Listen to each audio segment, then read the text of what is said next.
The future was not very promising for Ray Crum as he toiled away in his cobbler's shop.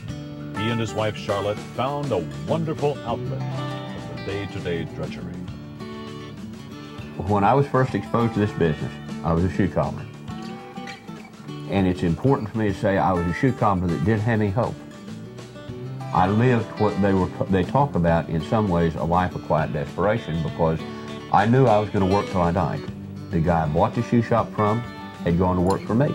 Worked for me till he was in his late 70s and died. He couldn't afford to retire. Shoe cobblers don't retire. All of my clothes came from Salvation Army.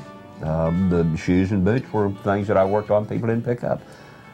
Most of my life was financially, we were always looking for ways to save money. Turn the light out when you leave the room.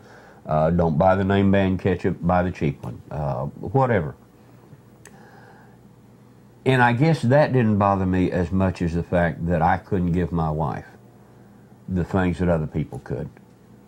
I really wanted Charlotte to have things I couldn't give her. That was my dream. That was down inside, but I had put things on top of it, because if you can't do it, what's the point of hurting over it? And there were only so many shoes I could fix. I didn't buy my clothes at Dillard's either. I went to the Salvation Army and Goodwill to get my working clothes. We did go to the stores to get some of my nicer clothes. I drove an old car. They were always 10 years old or older. And they would quit. And I would just go, I'd panic. We got in the business because Charlotte had a ruined back. She had been in agony for a year. It had destroyed our whole life. And she had gone to physical therapy that day, which didn't help. It strengthened her back where she wouldn't hurt anymore. And she stopped in my shoe shop, and we were talking. And this guy came in to talk about a health and wellness company. And I was not only skeptical, I was contemptuous. If she hadn't been there, our dreams would still be unfulfilled. I was going to run him, and he exposed her to a product. She tried the product, went home. By the time she drove from my shop to our home here, she called me on the phone and she said, "My back doesn't hurt. For the first time in a year, it doesn't hurt." And I said, "You're kidding." And she said, "No." I got out of the car, and one of the worst things she could do is drive. And when she got done driving, she got home and got out of the car, and her back wasn't hurting her. And she walked up the steps, and she carried the groceries in, which she didn't carry anything anywhere. And she carried the groceries in, and it still didn't hurt. Once we saw what the product would do, once I saw what the product would do, I was tickled and wanted to get a bunch of everything so she would never hurt anymore. She's the one that saw the business opportunity. I had a previous experience with MLM, and I was not even, you could have melted me and poured me on another one of these deals.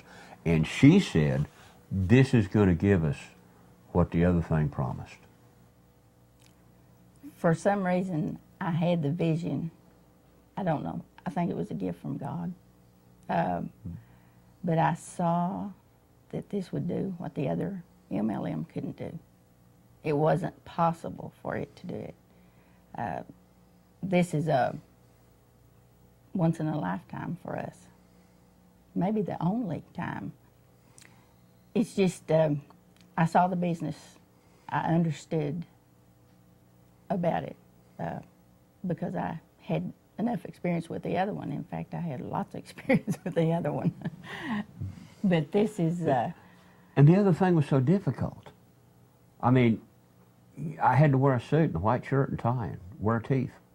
I mean, this is a snap, and she had to do her, and this would just be natural. And now she can do things that have to do with her brain instead of just trying to keep track of paperwork. Well, part of what I did was I took orders and turned them in, and then I had to pick up the products. Oh, it was a mess. But this is nothing. It's just when somebody wants something, they call the company and get it. Well, we've been in business a little over 2 years now. Started out, replaced my income in a shoe repair shop about the second, third month. The reason that I decided to close the shoe shop and do this, the shoe shop was not doing that good. A lot of people ain't wearing cowboy boots in Sherman, Texas anymore. But I saw some people's lives changed by what these things do, by changing physically how they live. And I'd never been able to do that before as a shoe cobbler. And so it was both that my income was replaced and I had some fulfillment that I had never got as a shoe cobbler too. And Charlotte's sitting here saying, if you shut your shoe shop down, you can make a lot more money. And so we did. We were making, how much were we making when I shut it down, honey? About? Together? The business. How much was it making when I shut the shop down? About $10,000 a year. We were up to about $10,000 a year. But that month, what did we make? It was about, when I shut the shop down. Oh, are you talking about in this business? The month in this business. That was about $1,000 that month. And the $1,000 replaced a shoe repair shop I'd owned for 15 years. So, and I'm sitting there saying, if I've done this in 3 months and I've done this in 15 years, it don't take a really brilliant individual graduate of MIT to figure out, maybe if I'll do this another 3 months, we'll do even better. Well, we did it 3 months for another 3 months, and where were we 6 months in the business? I'm not real good with figures. We were making $6,000 a month. $6,000 a month. There ain't no shoe cobblers in Sherman, Texas, or anywhere else making $6,000 a month. Dope peddlers in Sherman, Texas ain't making $6,000 a month.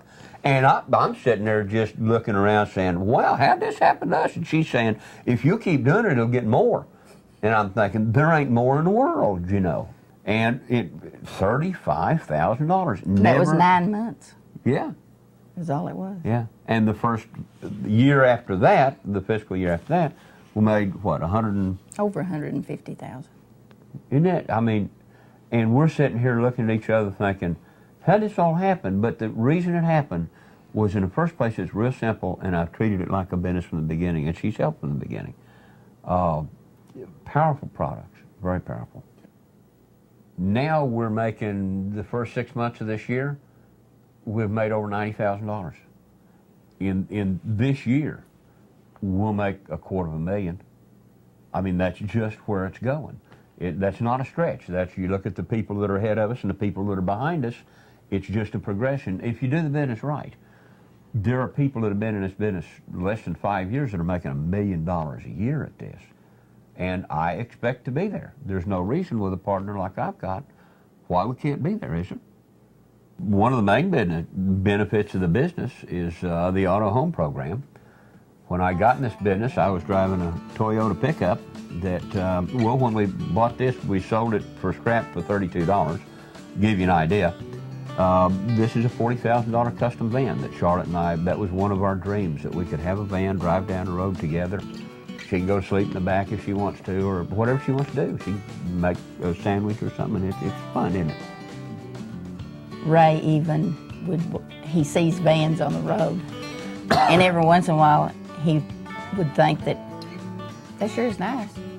And then he would realize he's driving his own.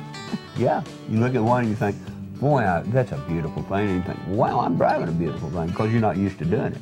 The company has an auto home program. They're buying my van on the auto program. The home program, you can do one of three things. You can either buy a new house, put it in escrow and buy it later, or remodel it. I built this house back in, what, 80, honey? Yeah. Cost about $5,000. Used lumber, worked real hard, and we just had a vision and put it together. The company put a $35,000 remodeling program on this thing. What have you got that you didn't have before? I have all new appliances. I have this refrigerator. It's amazing. All I wanted was an ice maker, but this one I can get the ice out of the door. Water. If you're not careful, the water will squirt out. We've learned that the hard way.